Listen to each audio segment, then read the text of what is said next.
Whoa, okay, I guess preview not available. Hey, welcome to Bang's Audio Reviews. It has been a while since I've done a review. So for starters, at least with the new equipment, I'm uploading some test footage. I thought it would be fun to revisit the Starfield because the MOONDROP Starfield a couple 3 years ago was pretty much they pretty much set the standard for $100 range IEMs. It's a fairly simplistic design. It's a single 10mm driver, but with the carbon nanotube diaphragm, which I believe that was the first, at least released to the general public. Let's see, 32 ohms here, pretty standard. 100 and I can't really read that, it's tiny. Looks like range 10 hertz to 34,000 hertz. Interesting. 122 decibel sensitivity. They are pretty sensitive. I mean, they're pretty easy to drive. The box is nice, sparkly stars, Starfield, obviously. I think this is more or less what came in the box. It looks like there's a series of tips here, even some foams included, which I think at the time was kind of like extra bonus. Here's the cable. The cable's nice, it's a 2-wire to a 1-wire. Pretty simple, angled 3.5. As you guys probably know by now. Oh yeah, there's also the tweezers for changing those filters. Yeah, the filters, I'm not sure what I did with. They might be in the case. Anyway, so yeah, back to the case here. Nope, not in there. They're somewhere. Nice case, I like the circle, leather or pleather, zippered, very functional. I believe this is the Line K upgrade cable that I bought for maybe for the Katos, but have since moved a different cable onto those. But anyway, yeah, this is a little bit nicer cable with the 4.4 Penacon termination, because that's what I do. Let's see here, Starfield. Oh yeah, these are so pretty. Like indigo, sparkly. I don't know if you can actually see the sparkly there, but fairly weighty as well. They're comfy, I will say that, even though they're on the heavier side. Zeos's render ear tips. I really like how these sound with those particular tips on. Yeah, there's the desk. If you could see, lots of stuff to review. I'll pop these guys in.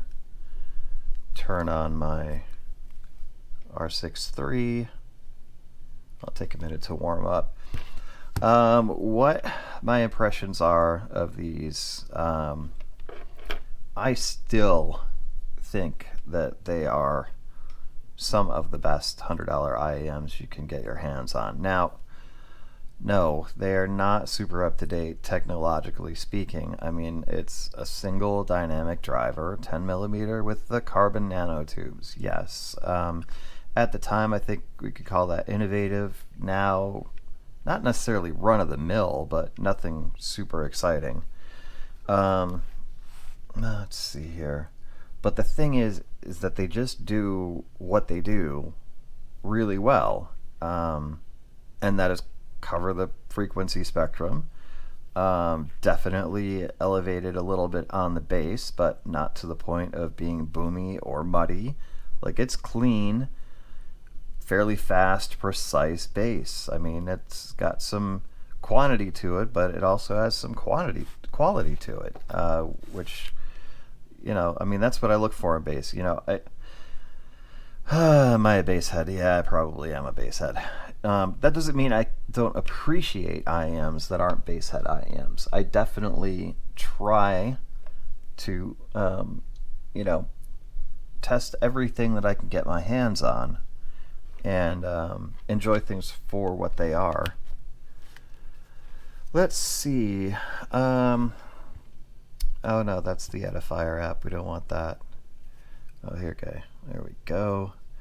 I do, but you know what? I think I'm not going to do it. I think I'm going to go ahead and hit straight Cobuzz. I'm not going to use the... I've actually been using EQ less and less lately. Could be that, you know, my ear tastes are changing. I don't really know how to describe it, but let's do a little Roots Remain here from Mastodon, because if you guys didn't know this, well, first of all, this band is amazing if you like rock or metal. If you haven't heard them before, definitely check them out. The Emperor of Sand album came out 2017, and the way that it was mixed and mastered, they actually say the best way to hear this is with headphones on, period. Like, it's going to sound good through your stereo or in your car or whatever, but the way that it was mixed and mastered was specifically designed to make your headphone listening experience amazing. And so that's why I use the album a lot for testing, because there are so many little intricacies in there, you know, and right and left channel and sort of circling around and almost a surround sound kind of feel without being surround sound. It's just a great album to test things out on. Alright, so yeah, as it warms up, you know, I've got guitar picking on the left, sort of scraping the string. You can hear it. I think it's coming in the left, coming in the right, coming in the center, all at once. Yeah, I mean, it presents everything so well and so accurately and just so yummily. I mean, yeah. If these had a flavor, I think they might be glazed donut. Let's see what happens when the bass kicks in. I think it's going to sound pretty. Yeah. So yeah, they don't need EQ. I'm finding that more and more, that the IMs I have been EQing just don't really need it. Anyway, I could listen to that all day. Okay. Yeah, so let's see. Without EQ, which is the way they should be tested anyway.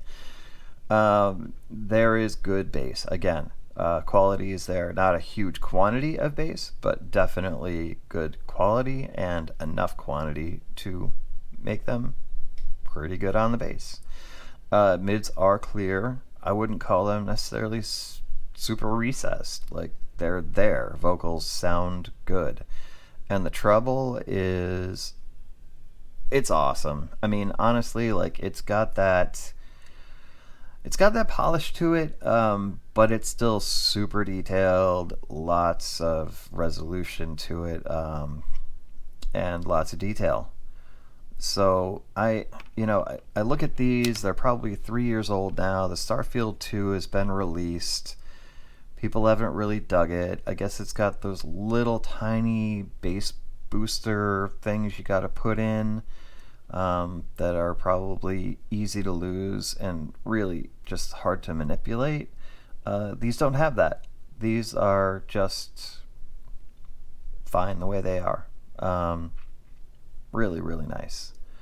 So to wrap it up, my second video with the GoPro, this time in point of view mode, hopefully looks and sounds pretty good, because I've got a mic on there. I've got a Video Micro 2 on there.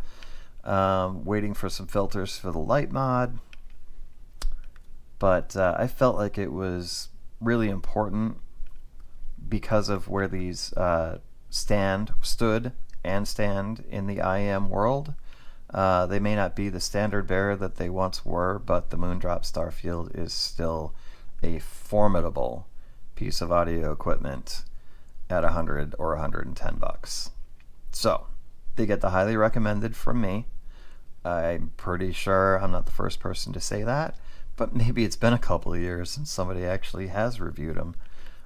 Yeah, if you're getting into IEMs, you've got $100 to spend, and you want maybe a piece of history, along with a really good sounding earphone, pick up the Starfield. You will not be disappointed.